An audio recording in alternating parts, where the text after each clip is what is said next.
Have you ever felt like you're way behind schedule in life? Maybe everyone around you is hitting milestones, getting married, having kids, landing their dream job, and you're still waiting for your moment. It can feel isolating, and sometimes it can even open you up to ridicule from others. There's a powerful story in the book of Genesis that speaks directly to this feeling. It's about a woman named Sarah who waited decades, long past what anyone thought possible, to have the child she was promised. Imagine being Sarah.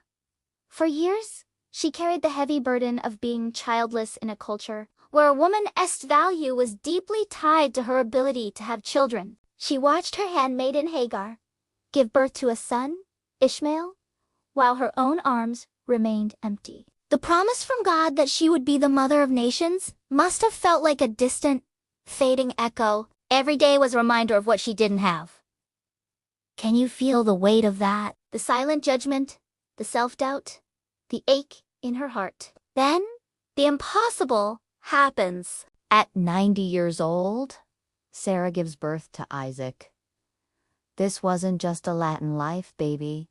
This was a miracle. A moment of pure, unbelievable joy. The laughter that once came from a place of disbelief when God told her she'd have a son was now replaced with genuine, happy laughter. She had her baby, the fulfillment of God's promise, cradled in her arms. But the story doesn't end there. At the feast celebrating Isaac, something happens that shifts the entire mood. Ishmael, who was then a teenager, is seen mocking. The original Hebrew word suggests he wasn't just making a little fun.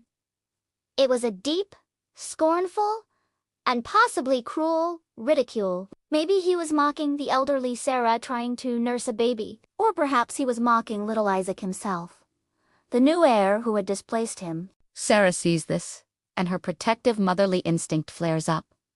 She is furious. After everything she's been through, the years of waiting, the shame, the longing to see her miracle child, and her own joy being ridiculed, is the final straw. She goes to her husband, Abraham, and demands that he send Hagar and Ishmael away. She declares that Ishmael will not share in the inheritance with her son, Isaac. This might seem harsh, but let's pause and consider Sarah's perspective. The mockery wasn't just a childish prank, it was a dagger to her heart.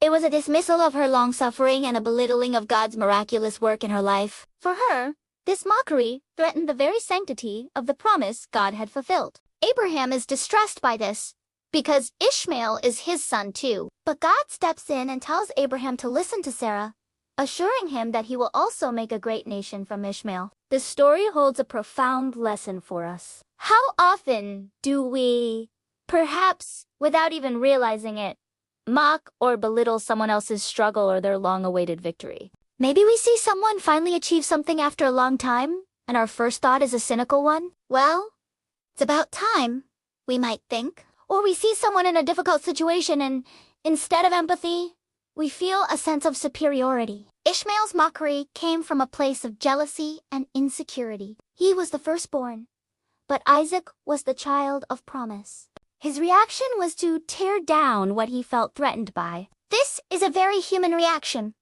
but it's one we are called to rise above. The Bible tells us to rejoice with those who rejoice and weep with those who weep. It doesn't say mock those who are struggling or scoff at those who finally find joy. Our own insecurity should never become a weapon we use against others. When you see someone struggling, offer a hand, not a smirk. When you see someone finally receive their blessing after a long, hard journey, celebrate with them. Their victory doesn't diminish your own story. In fact, celebrating others opens our hearts to receive our own blessings with more gratitude and joy. Let's learn from this moment in Sarah's life. Let's be people who build each other up, who champion each other's successes, and who offer compassion in times of hardship.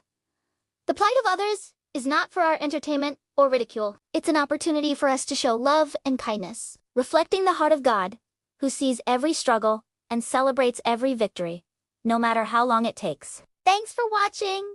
If this resonated with you, please like, share, and subscribe for more content like this.